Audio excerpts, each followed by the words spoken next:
नहमदुहु व नुसल्ली व नुसल्लिमु अला रसूलिहिल करीम अम्मा बाद फ़अऊज़ु बिल्लाहि मिनश शैतानिर रजीम बिस्मिल्लाहिर रहमानिर रहीम। हर तरह जी वखाण अल्लाह रब्बुल इज़्ज़त जल्ल जलालहु जे लाइ जेको इबादत जो अकेलो लाइक़ु आहे ऐं लखे करोड़ दरूद व सलाम अल्लाह तबारक व तआला जे आख़िरी नबी ऐं समूरनि नबियनि जे सरदार हज़रत मुहम्मद सल्लल्लाहु अलैहि व आलिहि वसल्लम जंहिंजी ज़ात अक़दस ते ऐं संदन आल ऐं असहाब सगोरनि ते। सिंध टीवी जो प्रोग्राम रोशनी जी वाट जे तमामु नाज़रीन व सामाईन जी ख़िदमत में अस्सलामु अलैकुम व रहमतुल्लाहि तआला व बरकातुहू। अल्लाह रब्बुल इज़्ज़त जल्ल जलालहू जी बारगाह में सुबुह जी सदा है त करीम रब जल्ल जलालहू तमाम नाज़रीन व सामाईन समेत असां सभिनी जे घरनि ते रहमतुन ऐं बरकतुनि जो नुज़ूल फ़रमाए ऐं अॼोको ॾींहुं असां सभिनी जे लाइ बाबरकत बणाए, हर मुश्किल आसान फ़रमाए ऐं अचण वारी मुसीबतुनि खां करीम रब पंहिंजे हबीब सल्लल्लाहु अलैहि वसल्लम जो तोफ़ेल महफ़ूज़ फ़रमाए, हिफ़्ज़ो अमान अता फ़रमाए। आऊं आहियां जो मेज़बान अबुल हसन अब्दुल ख़ालिक़ क़ादरी ऐं अॼोको जेको असांजो टॉपिक आहे उहो आहे ख़ौफ़ ख़ुदा, यानी अल्लाह तबारक व तआला जो ख़ौफ़। इन जे मुतालिक़ गुफ़्तगू करणी आहे त ख़ौफ़ ख़ुदा अज़्ज़ वजल न हुजण सां कहिड़ा नुक़सानात थियनि था ऐं अल्लाह तबारक व तआला जो जंहिं दिलि में ख़ौफ़ हुजे थो अल्लाह तबारक व तआला उनखे कहिड़ियूं नवाज़िशात सां नवाज़े थो। क़ुरान पाक छा थो चवे, अहादीस मुबारका जनाब रिसालत माब सल्लल्लाहु अलैहि वसल्लम जो छा फ़रमान आहे ऐं बुज़ुर्गान दीन जो छा रवैयो रहियो आहे ख़ौफ़ ख़ुदा अज़्ज़ वजल जे हवाले सां। इन समूरी इन टॉपिक ते समूरी इन जेको असांजो जेको मौज़ू आहे समूरो इन ते गुफ़्तगू करण जे लाइ असां जंहिं आलिम दीन खे मदऊ कयो आहे सभ खां पहिरीं उनजो ऐं नातख़्वान जो तारुफ़ पेश कंदुसि। मोहतरम जनाब अल्लामा नसीबुल्लाह क़ासिमी साहब, अस्सलामु अलैकुम। अवां जी महिरबानी अवां असांजे प्रोग्राम में तशरीफ़ वठी आया। इंशाअल्लाह तबारक व तआला तव्हां सां अॼोके मौज़ू ते हिकिड़ी सुठी गुफ़्तगू कंदासूं ऐं गॾोगॾु असां वटि मुल्क पाकिस्तान जो हिकु नामवर ऐं बहितरीन सनाख़ान तशरीफ़ वठी आयो आहे मोहतरम फ़रीद अहमद ख़ुर्शीदी साहब, उनखे भलीकार चऊं था। अस्सलामु अलैकुम। वालेकुम अस्सलाम व रहमतुल्लाहि व जनाब आपका बहुत शुक्रिया, आप तशरीफ़ ले आए। सो नाज़रीन, अवां खे ख़बर आहे असांजी रिवायत आहे असां पंहिंजे प्रोग्राम जी शुरूआत अल्लाह रब्बुल इज़्ज़त जल्ल जलालहू ऐं उनजे हबीब अलैहिस्सलातु वस्सलाम जी सनाख़ानी सां कंदा आहियूं। त पोइ अचो त सभ खां पहिरीं हमदे बारी तआला पेश कनि था मोहतरम जनाब फ़रीद अहमद ख़ुर्शीदी साहब। औज़ु बिल्लाहि मिनश शैतानिर रजीम बिस्मिल्लाहिर रहमानिर रहीम। अल्लाहुम्मा सल्लि अला सय्यिदना मौलाना मुहम्मदिन व बारिक वसल्लिम अलैका या रसूल अल्लाह या हबीब अल्लाह। तेरी शान अम्मा नवालहू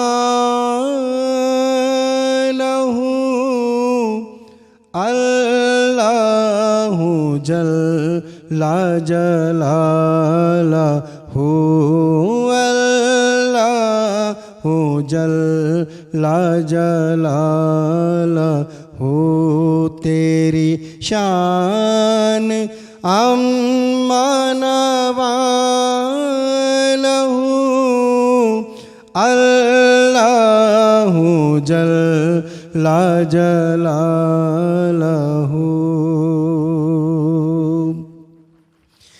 तेरे नाम पर ए मेरे खुदा मेरा दिल फिदा, मेरी जान फिदा, मेरे जिस्म पाक की है ग़िज़ा। तेरा नाम लब पे रहे सदा, तेरा नाम लब पे रहे सदा। हो तेरी रज़ा मेरी आरज़ू, हो तेरी रज़ा मेरी आरज़ू।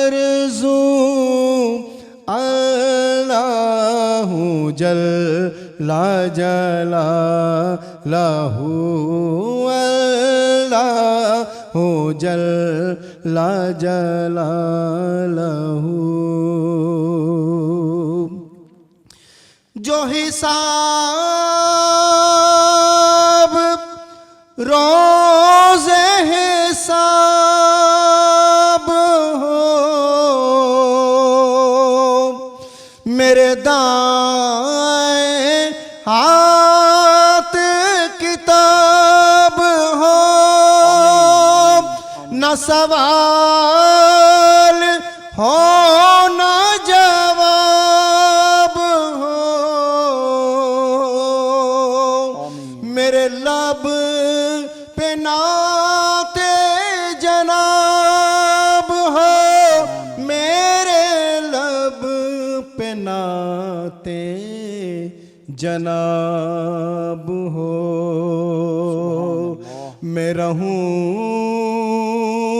हुजूर के रूबरू, मैं रहूं हुजूर के रूबरू, अल्लाहु जल्ला जलालहू अल्लाहु जल्ला जलालहू।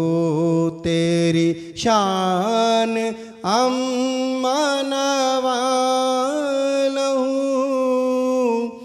अल्लाहु जल्ला जलालहू। तेरी शान अम्मा नवालुहु अल्लाह जल्ला जलालुहु। माशाल्लाह मोहतरम फ़रीद अहमद खुर्शीदी साहब, आपने बेहतरीन कलाम पेश किया। अल्लाह पाक आपको जज़ाए खैर अता फ़रमाए। नाज़रीन अचो अजो के मौजू ते अल्लामा साहब सां गुफ्तगू करूं।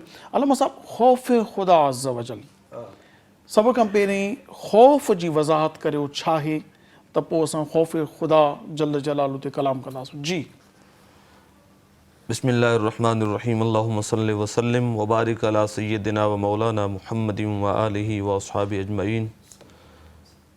साईं, लख थोरा सिंध टीवी जा जो असांखे मौक़ो मिलियो चंद ॻाल्हियूं दीन जे हवाले सां, तरबियत जे हवाले सां करण जे लाइ, ऐं असांखे मदू फ़रमायो। ऐं जेको अव्हांजो प्रोग्राम आहे लाइक़ तहसीन आहे, माशाअल्लाह, ऐं यकीनन माण्हुनि खे इन मां बहितरी जी तरफ़ वधण जो मौक़ो मिले थो। अल्लाह ताला इन सदक़ा जारिया खे जारी व सारी रखे। आमीन। अर्ज़ इहा त ख़ौफ़ ख़ुदा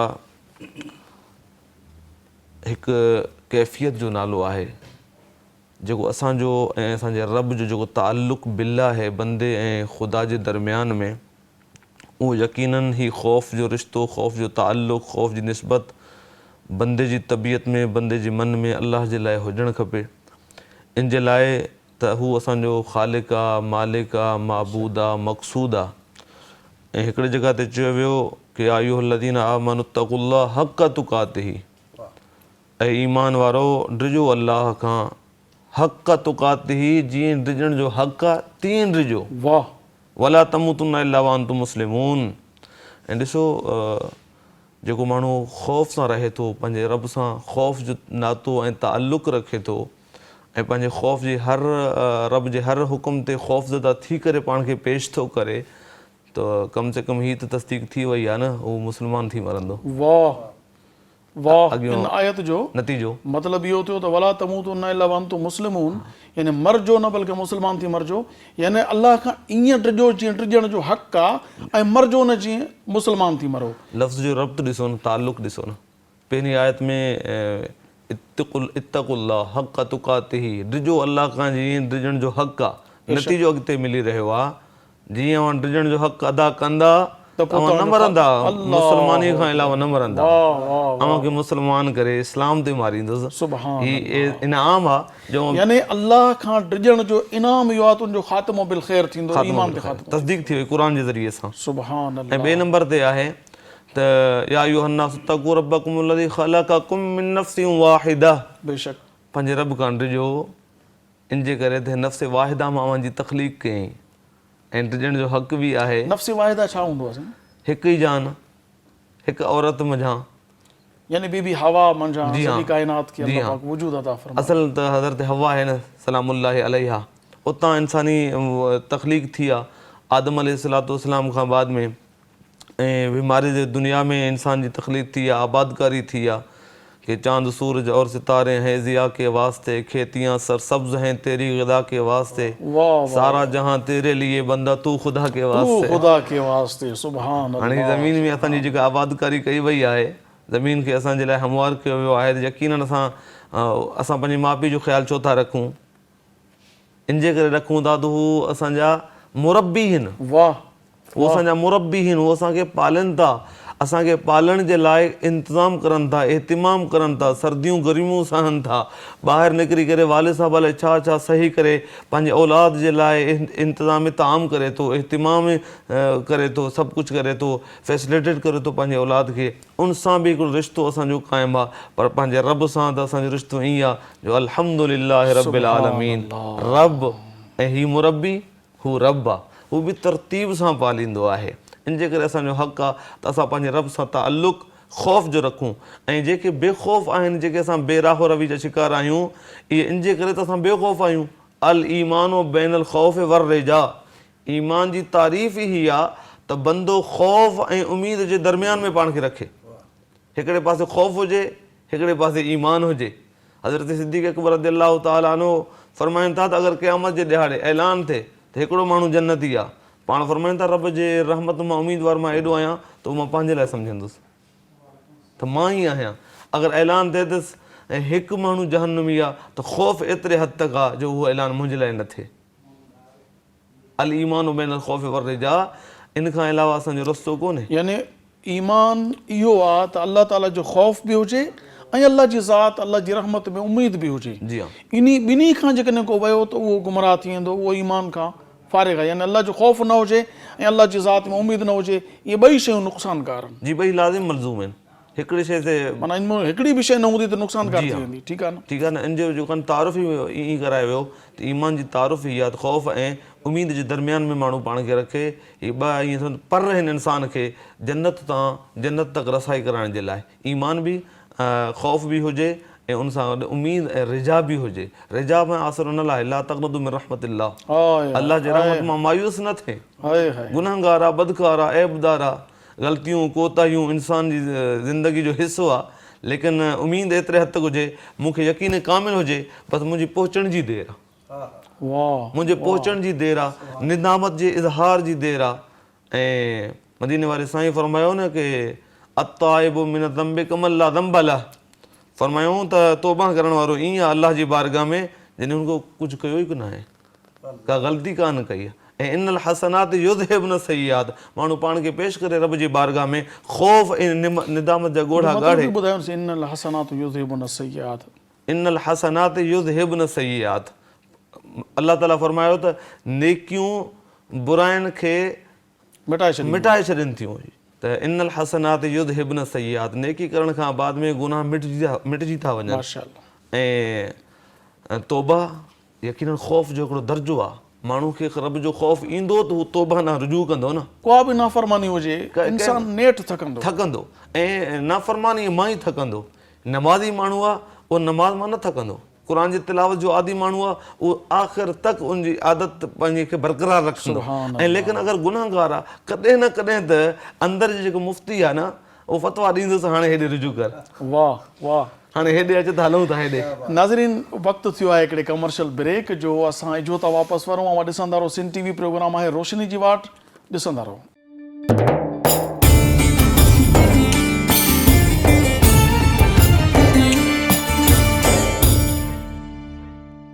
भलीकार नाज़रीन, नवां ॾिसी रहिया आहियो सिंध टीवी प्रोग्राम आहे रोशनीअ जी वाट, ऐं अॼु असांजो मौज़ू आहे ख़ौफ़ ख़ुदा अज़्ज़ वजल।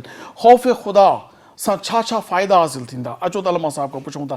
जी अलमा साहिब, जेकॾहिं के इंसान जे दिलि में ख़ौफ़ ख़ुदा हुजे त उनखे फ़ाइदा छा छा मिलंदा? वलिमन ख़ाफ़ मक़ाम रब्बिही जन्नतान, हाय हाय, अल्लाह खां डिॼण वारे खे ॿ इनाम, ॿ जन्नतूं मिलंदियूं। ऐं ॿिए नंबर ते मदीने वारे साईं फरमायो त अल्लाह ताला ॿ ख़ौफ़ जमा न कंदो। अगरि दुनिया में माण्हू ख़ौफ़ ज़दा आहे त आख़िरत में अमन में आहे। सुभान अल्लाह। अगरि हिते अमन में आहे, बेखौफ़ आहे, त हुते ख़ौफ़ज़दा आहे।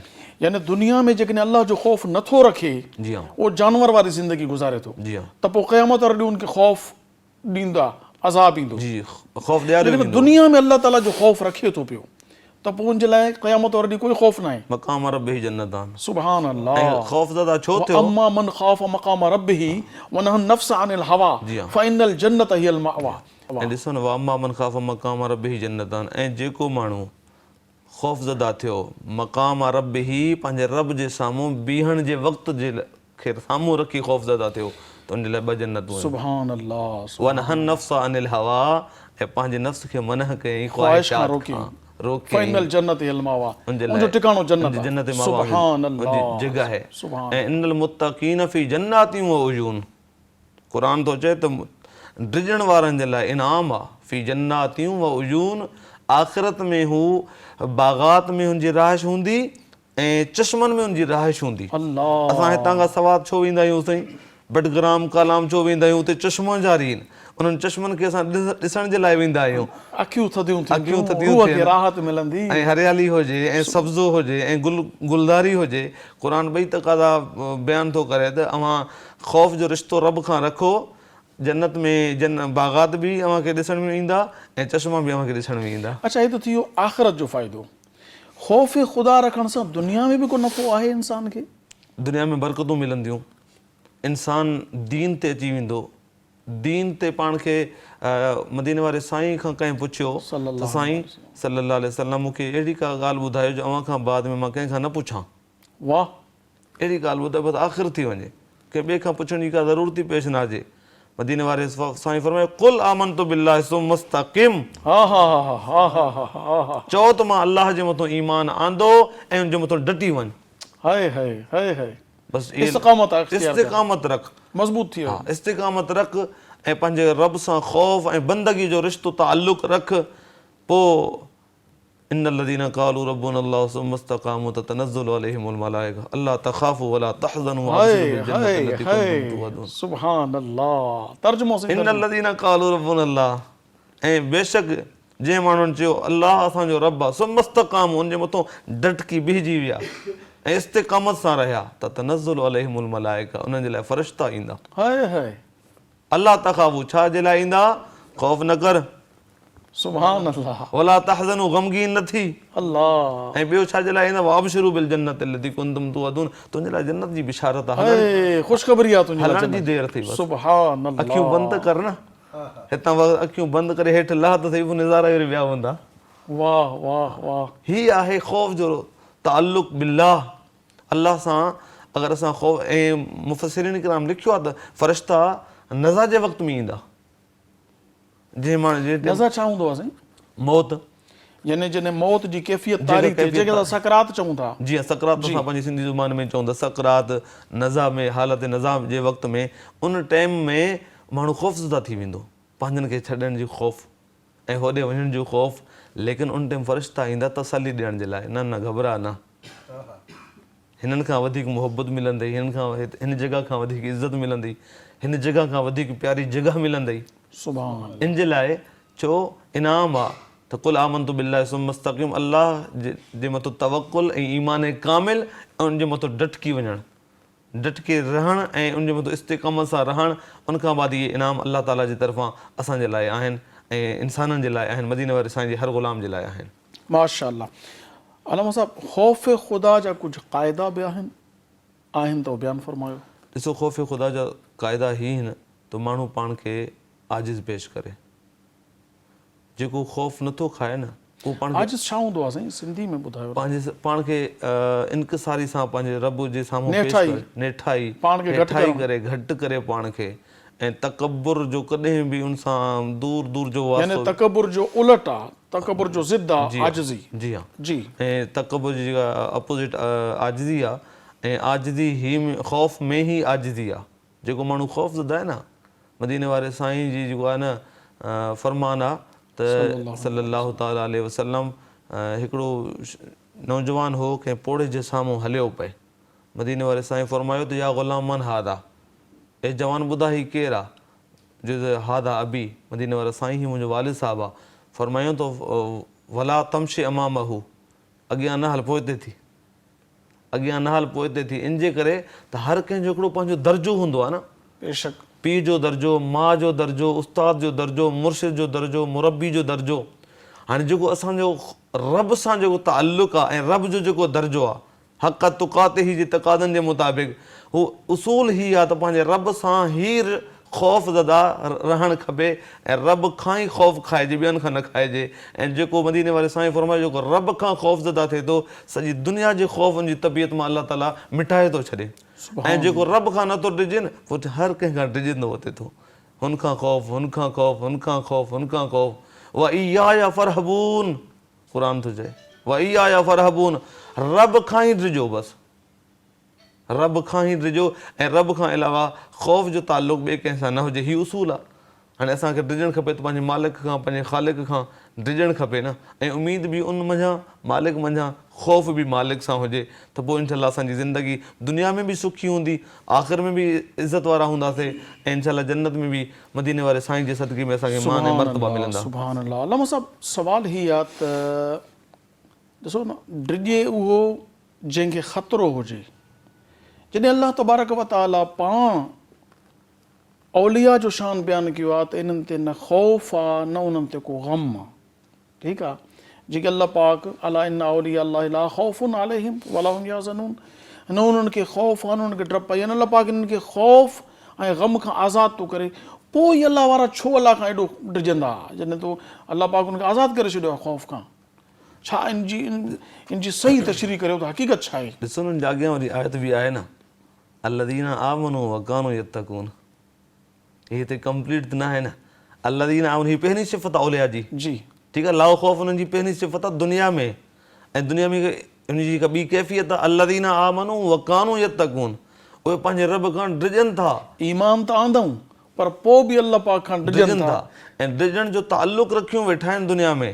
हाणे इन खां पहिरीं जेका ला ख़ौफ़ वारी सिफ़त अची वई आहे, उनजी तबियतनि जो ऐलान आहे, उन्हनि जे यानी ईअं खणी चइजे त इहे ईमान बि इनजो मुकमल आहे ऐं पोइ अल्लाह खां डिॼनि था, तॾहिं त इहो इनाम मिलियो आहे। सिफ़त सानी आहे न।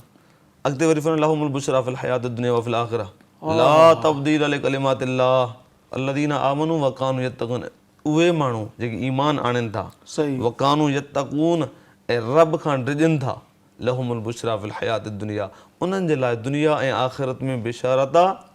ला तब्दील लिकलिमातिल्लाह, हीअ हाणे जेका बिशारत आहे न, हीअ रब जी ला तब्दील लिकलिमातिल्लाह, अल्लाह पंहिंजे कलिमात खे तब्दील न कंदो। त दुनिया में ही आसरो आहे, आख़िरत में वरी नतीजो ॿियो हुजे, ईअं न हुजे। हिते जेको असांजो अव्हांजो वाइदो, इन्ना वाद अल्लाह हक़ुन, अल्लाह जो वाइदो हक़ आहे, अल्लाह पंहिंजे वाइदे खां ख़िलाफ़ न कंदो। ला युख़लिफ़ुल मियाद, त अल्लाह ताला पंहिंजे वाइदे जे ख़िलाफ़ न कंदो। इन जे लाइ हीउ जेको अव्हां सां वाइदो कयो वियो आहे त अव्हां बेख़ौफ़ रहंदा, हीअ अल्लाह ताला जी शान करीमी आहे। हा हा हा, शान करीमी आहे त माण्हू अल्लाह खां ख़ौफ़ ज़दा हुजे, ऐं रब फरमाए त ख़ौफ़ न कर, माण्हू ख़ौफ़ ज़दा थिए, ऐं अल्लाह ताला फरमाए तूं ग़म न कर, तूं ग़मगीन न थी, तूं ख़ौफ़ ज़दा न थी, तुंहिंजे लाइ बिशारत आहे, आख़िरत में बहितरी जी बिशारत आहे। ला तब्दील लिकलिमातिल्लाह, ही हौसले वारा अल्फाज़ आहिनि साईं क़ुरान जा। सुभान अल्लाह। इंसान खे हौसले ॾियण जे लाइ बहितरीन ही अल्फाज़ आहिनि। अगरि इंसान क़ुरान में ग़ौर फ़िक्र करे, अल्लाह ताला फरमाए थो अफ़ला यतदब्बरून अल क़ुरान अम अला क़ुलूबिन अक़फ़ालुहा, क़ुरान में ग़ौर त कर न, तुंहिंजे दिलनि जे मथां ताला त न आहिनि लॻल, तूं ग़ौर फ़िक्र कर त सही। तुंहिंजे क़ुरान जे हिकु हिकु हरफ़ जे मथां इंसान ग़ौर फ़िक्र करे, इंसान जे लाइ आसानी पैदा थींदी, दुनिया जी ज़िंदगी सुखी थींदी, ऐं आख़िरत बि इंशाअल्लाह असांजी सुठी थी वेंदी। साईं, त थी वियो बयानु त ख़ौफ़ ख़ुदा अज़्ज़ व जल, भला इन जी का अहिड़ी का मिसाल, अहिड़ी का तमसील जो अंबिया किराम या औलिया किराम ख़ुदा जो ख़ौफ़ रखियो ऐं उन्हनि सां कहिड़ो मतिलबु थियो नतीजो ख़ौफ़ ख़ुदा जो, यानी नबियनि जो ऐं औलिया जो ख़ौफ़ ख़ुदा बयानु करियो। हज़रत शुएब अलैहिस्सलाम अक्सर पंहिंजूं अखियूं बंदि रखंदा हुआ। जी हा, उहो छो साईं? आम तरह सां न खुलींदा हुआ, कंहिं ज़रूरत जे तहत अखियूं खुलंदियूं हुयूं, न त बंदि रहंदियूं हुयूं। ऐं हज़रत अता सलमी कॾहिं आसमान न निहारियो बि कोन्हे। इन जे करे शुएब अलैहिस्सलाम खां पुछियो वियो त अव्हां जो कनि अखियूं छो नथा खोलियो? पाण फरमायो मां ख़ौफ़ ख़ुदा जे करे अखियूं कोन थियो खोलां, ऐं अखियुनि मां हर वक़्तु ॻोढ़ा ॻाढ़ींदा हुआ, ऐं ज़ख़्म थी विया हज़रत शुएब अलैहिस्सलाम जे हिन चहिरे मुबारक ते। ज़ख़्म थी विया हुआ। ऐं हज़रत यहया अलैहिस्सलाम ज़करिया अलैहिस्सलाम जा फ़र्ज़ंद आहिनि, उन्हनि जे लाइ त उनजी वालदा मोहतरमा उन्हनि जे लाइ कप आली करे उन्हनि जे गिटनि ते हीअं रखंदी हुयूं जो एॾा ॻोड़ा ॻाड़ींदा हुआ जो ॻोड़नि ॻणण जे करे उन्हनि जो जेको गोश्त हुयो उहो ॻरी वियो। भला नबियनि खे एॾो ख़ौफ़ छाजो हुयो, जॾहिं त नबी त मासूम हूंदा आहिनि, गुनाह मुमकिन ई न आहे, इन्हनि खे ख़ौफ़ छाजे लाइ हूंदो एतिरो अलाह ताला जो? ॾिसो न, हाणे अगरि नंढे ॿार जे साम्हूं नांग अची वञे त नंढो ॿार त हुनखे पकड़ण जी कोशिशि कंदो न, इन जे करे वॾो भॼी वेंदो ऐं नंढो हुनजी पकड़ण जी कोशिशि कंदो, इन जे करे त बेइल्मु आहे, हा हा हा हा, हुनखे ख़बर ई न आहे हिन जे नुक़सान। यानी जंहिंखे जेॾो इल्मु हूंदो उनखे ओॾो ख़ौफ़ हूंदो। जी हा, ही इल्मु ऐं ख़ौफ़ जी जेका ताल्लुक़ आहे न उहो इल्म खां बाद आहे। मन अरफ़ नफ़्सहू फ़क़त अरफ़ रब्बहू, जेको रब खे जंहिं हद तक ॼाणे उहो ओतिरे हद तक, मदीने वारे साईं फरमायो न त जेके शयूं मां ॼाणा थो या जेके शयूं मां ॾिसां थो, सुभान अल्लाह, अगरि इहे शयूं अव्हां वरी ॾिसो तव्हां झंगलनि में निकिरी वञो, यानी तव्हांजी कैफ़ियत अजीब थी वञे, अजीब बर्दाश्त न करे सघंदो, न करे जो झंग जी तरफ़ भॼी वेंदो तव्हां। जी हा, इन जे लाइ त जंहिंखे रब करीम जो जेतिरो कुर्ब मिलियल आहे, जेतिरी मारिफत मिलियल आहे, उहो ओतिरे हद तक रब खां ख़ौफ़ ज़दा आहे। ऐं जंहिंखे मारिफत न आहे, कुर्ब जो ताल्लुक़ न आहे, त उहो बेख़ौफ़ आहे, बेराह रवी जो शिकार आहे। इन जे लाइ त मन अरफ़ नफ़्सहू फ़क़त अरफ़ रब्बहू, इंसानु पहिरीं पाण खे ॼाणे ऐं पंहिंजे वजूद जे अंदरि रब जी मारिफत जी चाशनी खे ॻोल्हे, जी उहा लज़त महसूसु थिए। यार हज़रत कंहिं बुज़ुर्ग जे हवाले सां आहे, शायदि हज़रत बिश्र हाफ़ी जे हवाले सां, हज़रत बिश्र हाफ़ी जे हवाले सां किताबनि में ॻाल्हि मौजूदु आहे त पाण ईअं हेठां ई करे हलंदा हुआ, गर्दन झुकाए हलंदा हुआ ऐं मथे न निहारींदा हुआ, लेकिन हिकु मरतबा अव्हांखे ॾिठो वियो त अव्हां सीनो चौड़ो करे ऐं हथनि खे ईअं हिलाए हिलाए हलनि पिया, त हथनि खे हिलाए हिलाए हलनि पिया त कंहिं पुछियो, आवाज़ु आयुसि, अए बिशर ही छा मसइलो आहे, अव्हां त हेठां ई कंदा हुआ, निवड़त कंदा हुआ, आजिज़ी कंदा हुआ, इनकिसारी कंदा हुआ, अॼु थी ॿाहूं खोले हलो था ऐं हिलाए हिलाए हलो था। अॼु मूंखे ख़्यालु आयो आहे तो जहिड़ो रब रखां थो, अॼु ईअं हली ॾेखारियां भला माण्हुनि खे। यानी मुंहिंजो रब एॾो ताक़तवर हो त पोइ मां छो ख़ौफ़ज़दा थी हलां, अॼु मां छो न हिकिड़ो अहिड़े अंदाज़ में हलां जो लॻे त वाक़ई जीअं इमाम अहमद रज़ा बरेलवी रहमतुल्लाह अलैह फरमायो न, कैसे आकाओं का बंदा हुआ रज़ा, बोल बाले मेरी सरकारों के। सुभान अल्लाह। इन जे करे कॾहिं वरी इहे ख़्याल बि अची वेंदा आहिनि त SHO सां अगरि राब्तो थी वञे त माण्हू चोड़ो थी थो वञे, दोस्ताना तालुकात हुजनि। ठीकु आहे न, SSP सां राब्तो थी वञे, कंहिं इंतिज़ामिया जे माण्हू सां, कंहिं सां बि वॾे माण्हू सां राब्तो थी थो वञे, माण्हू चोड़ो थी थो वञे। हज़रत बिश्र हाफ़ी बि फरमायो, अॼु मूंखे ख़्यालु आयो, एॾो वॾो क़ादिर कुदरत वारो मां रब रखां थो, अॼु त माण्हुनि खे ईअं घुमी ॾेखारियां त मुंहिंजो रब एॾो ताक़तवर आहे ऐं कुदरत वारो आहे। नाज़रीन, मां ॿुधी रहिया आहियो ख़ौफ़ ख़ुदा अज़्ज़ वजल ते गुफ़्तगू, पर ख़ौफ़ ख़ुदा ऐं मोहबत ख़ुदा इहे अहिड़ियूं शयूं आहिनि वाक़ई जंहिं दिलि में अचे वेंदियूं आहिनि न, उहो ई दिलि ज़िंदा आहे, बाक़ी त दिलि मुर्दा आहिनि। सो ब्रेक जो वक़्तु थियो आहे, नंढड़ी साही था वठूं, अवां ॾिसंदा रहो सिंध TV, प्रोग्राम आहे रोशनी जी वाट, असां इजो था वापसि वञूं।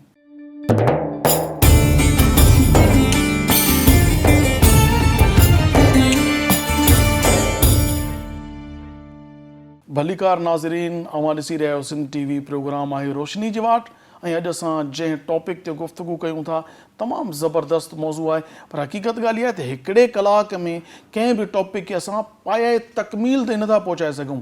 असांजी कोशिशि हूंदी आहे त असां पंहिंजी गुफ़्तगू खे जेतिरो थी सघे इन हिकिड़े कलाक जे नंढड़े थां में बंदि करण जी कोशिशि कयूं, पर पोइ बि असां खां कुझु न कुझु ज़रूरु, कुझु न कुझु न भले घणो कुझु रहिजी थो वञे पियो। त इंशाअल्लाह तबारक व तआला इहो हिकिड़ो टॉपिक हिकिड़े ई प्रोग्राम में न, अॻिते हली करे इंशाअल्लाह इन ई टॉपिक खे वरी हलाईंदासूं। अलामा साहब, ख़ौफ़ ख़ुदा जे इंसान में नाहे, उहो इंसान कंहिंजी मिसल आहे, उन इंसान जे बाबति छा फरमायो वियो? इनहुम इल्ला कल अनाम बल हुम अदल्लु उलाइका सबीला।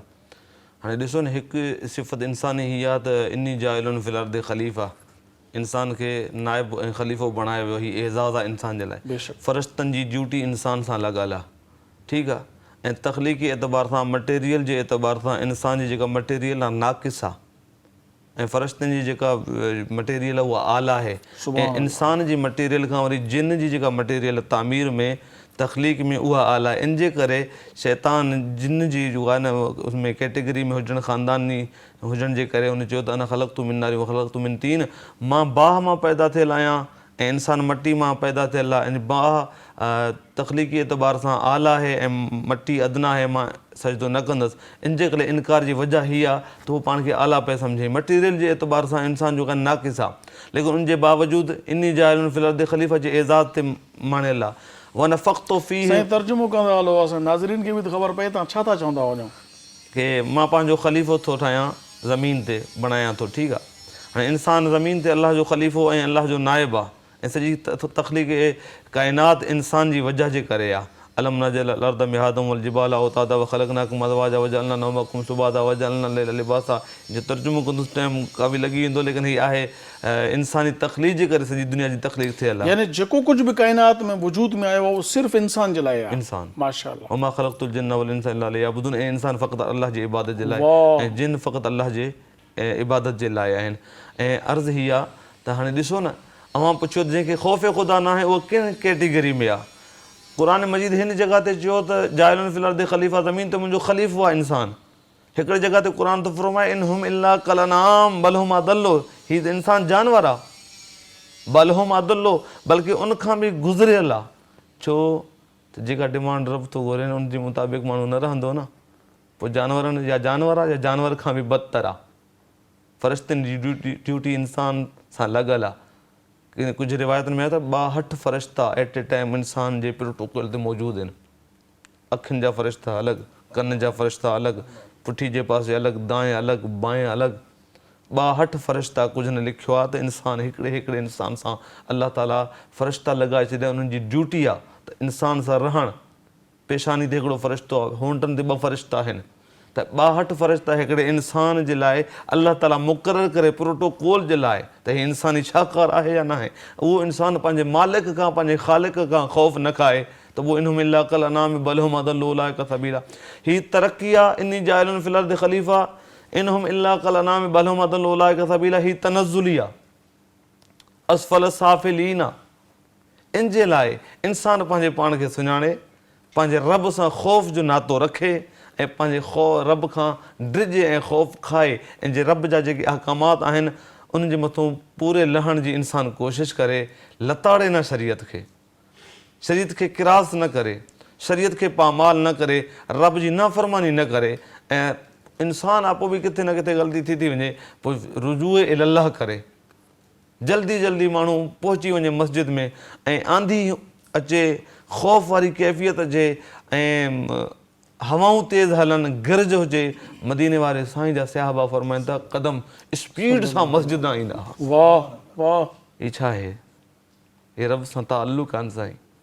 इन जे करे असांखे बि खपे असां उन नहज ते हलूं, उन मनहज ते पाण खे हलायूं जीअं असांजी बि तरक़ी थिए, तनज़ुली खां असां पाण खे बचायूं ऐं दुनियावी एतबार सां असां पाण खे तनज़ुली खां बचाइण जी कोशिशि कयूं पिया। रूहानी तौर ते असांखे तनज़ुली थिए, उनजी फ़िक्र असांखे न आहे। इन जे लाइ ख़ौफ़ ख़ुदा हुजणु ज़रूरी आहे।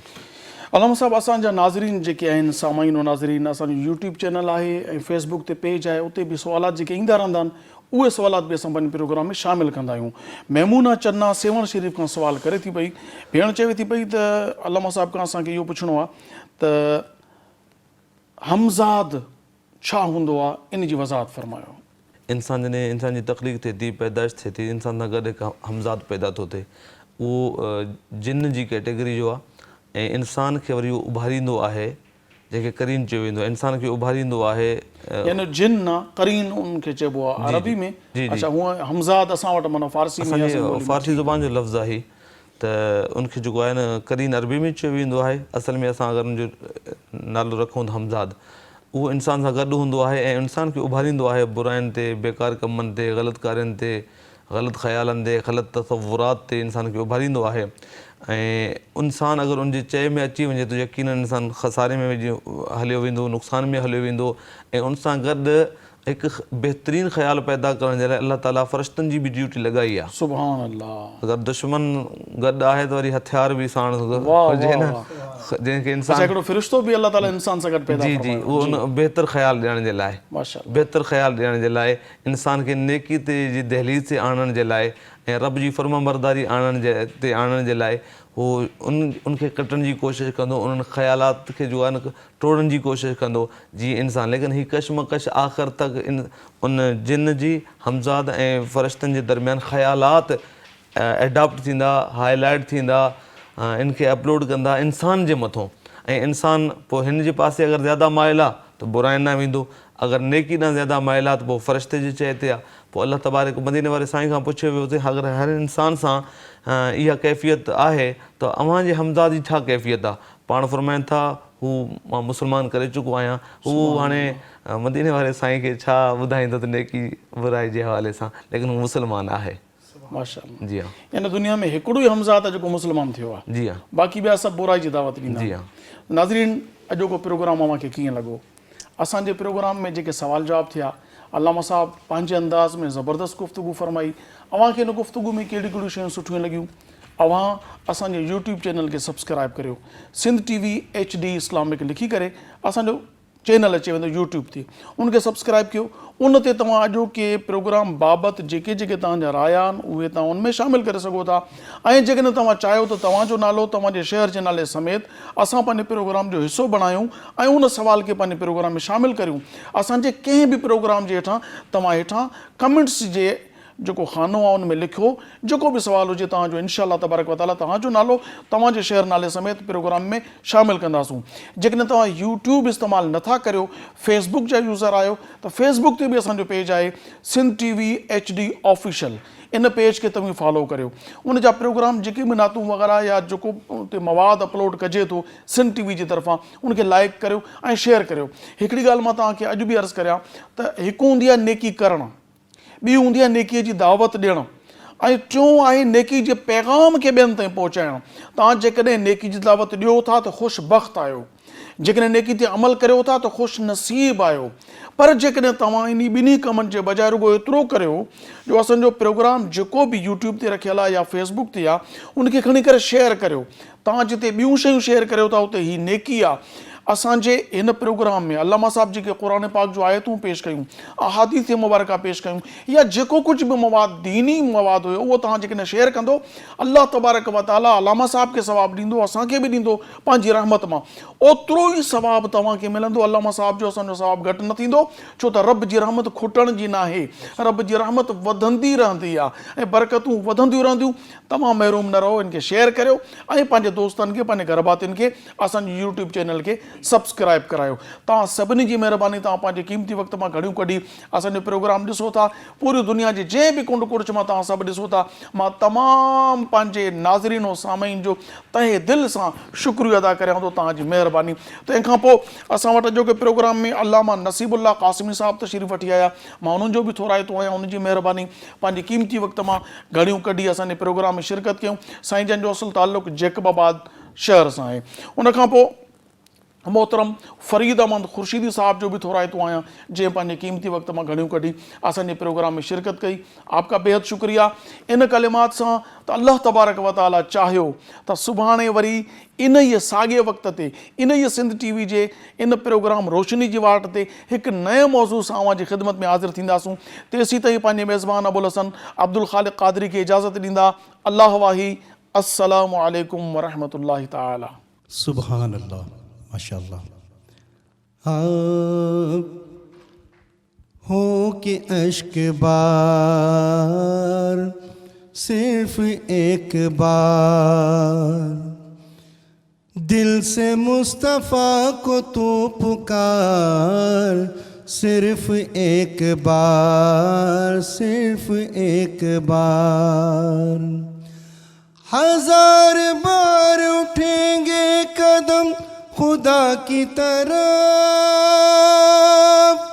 बस एक बार चले आओ मुस्तफ़ा की तरफ, होगा बेड़ा पार तेरा, होगा बेड़ा पार। दिल से मुस्तफ़ा को तू पुकार, सिर्फ एक बार, सिर्फ एक बार। कोई आ जाए तलब से भी सिवा देते हैं, आए बीमार तो हर दुख की दवा देते हैं। संग मारे जो कोई उसको दुआ देते हैं।